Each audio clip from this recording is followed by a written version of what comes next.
જો આ શબ્દો તમારા ભીતરમાં ઉતરી જશે ને, અને જે કંઈ તમારી કુળદેવી, તમારો આરાધ્ય દેવ, અને પછીનું જ્યાં તમારું મન ફોરવાય, હું એવું નથી કહેતો કાંઈ, ઘણા એવા થાકી ગયેલા છે. આજ હું એમાં બેહું છું કે છેલ્લા 2.5 મહિનેથી રખડી પડ્યા છે. આવું કરતા હતા અને આજ ઓછીનું પાછીનું કરીને આવી પહોંચ્યા છે. એની મારો પરમાત્મા નોંધ લે છે. જેને કદાચ આવવું હતું, આવવાનું બેઠ્યું હતું, છતાંય આજ એને મેલ નથી પડ્યો ને ઘરે બેઠા બેઠા જોવો છો ને, મારો ઠાકર એવું કહે છે કે હું તારી નોંધ કરું છું ને એક દાડો વિશ્વાસ રાખજે. કારણ કે મારા આ સત્ય હકીકત મારી હારે બેઠેલા છે, અહીં ઉભા છે. હું સત્ય હકીકત કહું, 1 મહિના મારની કે રાતે 3 વાગે હું નોકરીથી પરત વળ્યો હતો. એક મુસ્લિમ બિરાદરીના ભાઈ હતા, એક રાજસ્થાનના ભાઈ હતા. બેની ચાની કેટલી હતી, મોરૈયા સરી મટોળા મેરડીમાના મંદિરની સામે. જે તે સમયે વરસ મારી આ દર્શન કરવા આવ્યા હતા અને આ બધે બહુ ભીડ હતી. એટલે એને કીધું કે ભાઈ બાપુને, તો કે આપણે બાપુને નથી કહેવું, આપણે દાદાને કહી દો. બાપુ તો કદાચ મનની ગ્રંથિ એવી હોય ને કે બાપુ આપણી નાની એવી તૂટલી કીટેલી ત્યાંથી આવે, બાપુ સારી હોટલો હોય ત્યાં જતા હોય, આપણે અહીંયા પગલા પાડે. એ કે આપણે દાદાને કહી દો, દાદા ઉપર વિશ્વાસ મૂકી દો, એકથી બાપુને એ મોકલે, આપણે શું કહેવાનું. અને હકીકતમાં 1 મહિનામાં મારી હારે બીજા 4 જણા નોકરીથી હતા ને અમે પરત ફર્યા. અમે એક હોટલ, આ હોટલે ચા નથી પીવી, આપણે આગળ છે નાની એવી કીટલી હોય ને ત્યાં પીવી, કે જેથી કરી માણસો આપણા વિડીયો ના બનાવે, કંદડ ગતિ ના થાય.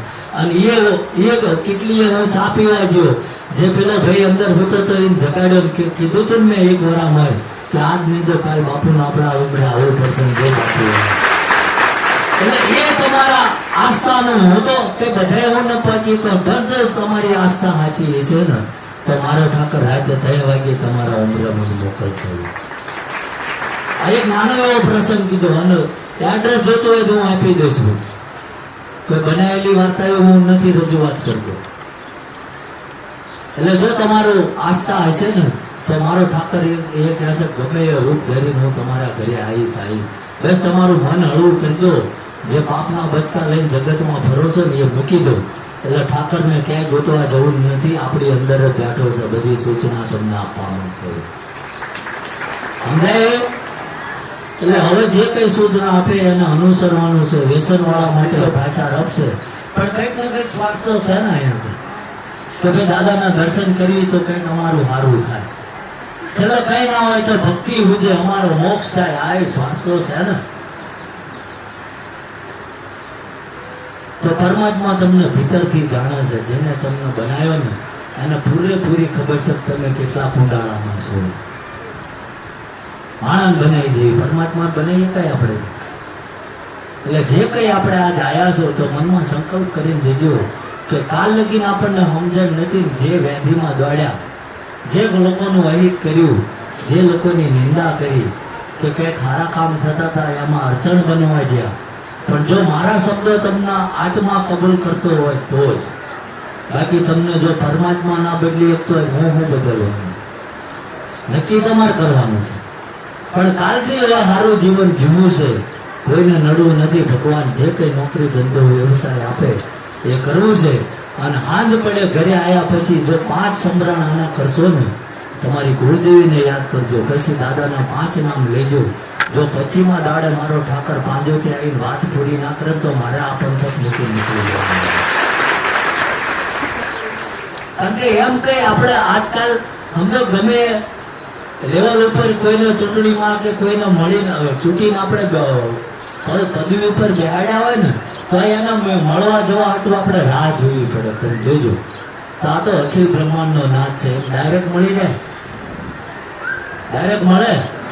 આપણો અહમ, આપણી જે વાસ, તો હું હોસ્પિટલના ઝાપે જ ના બેહું, એમ્બ્યુલન્સમાંથી તમે ઉતરો અને માથે હાથ મૂકો, ઘેર લઈ જાઓ, મટી જાય.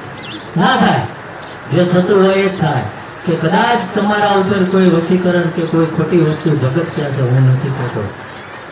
આવી છે ને જો હાથો પરમાત્માનો ભેટો થઈ જાય ને પછી ક્યારેય આપણા ઉમરામાં કોઈને આવવા દેતો નથી.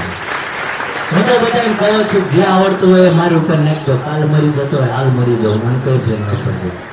થાય છે મન કઈ જેટલા કલાકો એને જાગવી નહીં તો કોઈ અભણ માણા ભલા માણા માઇક લઈને તમને સમજાવે. કોઈ મેં કાગળિયું કે પત્તું વાંચ્યું નથી. જે કંઈ મારો ઠાકર બોલાવો ને એ જ બોલું છું. કોઈ વાંચીને હું નથી બોલું ક્યારે. પણ મને ભરોસો છે એ શબ્દો જે નીકળશે ને એ સાચા જ છે. એમાં કોઈ ખોટી એની સલાહ કોઈ ખોટી ના હોય. આ જે કંઈ તમે આવ્યા છો ને કદાચ હું તો કોઈ માગવાનું ભૂલતા નહીં. ઉંમરે આવીને ખાલી હાથે જતા નહીં કે આ જગ્યામાં ફરીથી નહીં. અમુક જગ્યાએ તમારે જો દર્શન કરવાના પૈસા ચૂકવવા પડે છે ને. તમને કે ભાઈ દર્શન મંદિર બંધ થવાનો ટાઈમ છે, જો દર્શન કરવા હોય 200 રૂપિયા થશે, તમને આ દરવાજે લઈ જાઓ. ક્યાંક નથી કહેતા. અને આપણે મૂર્ખ છીએ એવા પૈસા ખર્ચીને દર્શન કર્યા છે. શું એ પરમાત્મા રાજી રહેશે ખરો આપણે? મંદિર બંધ થઈ ગયું તો રાહ જોઈ ચમ કે આજ કદાચ જેને મને બોલાયો છે ને એ દર્શન આપ્યા વગર તો મને મોકલવાનો નથી, નકર મને અહીં બોલાવત નહીં. અને કાદક તમે ઉતાવળ કરીને પાકી ગયા છો તો જ તમારો એનો ભેટો ના થાય. બાકી આ જગ્યામાં તમે પાર્કિંગ થી લઈને પ્રસાદીને ડીશ લો. જો કોઈ તમારી પાસે 5 રૂપિયા માગે તો માથું ઉતારી ભોળાનાથના પગમાં સમર્પણની ભાવના લઈને અમે દોડીએ છીએ ભાઈ. બાકી આ બધું બધાથી નથી થતું. અમે છીએ, હું કોઈ સાધુ સંત મહાત્મા નથી, મારો પરિવાર છે.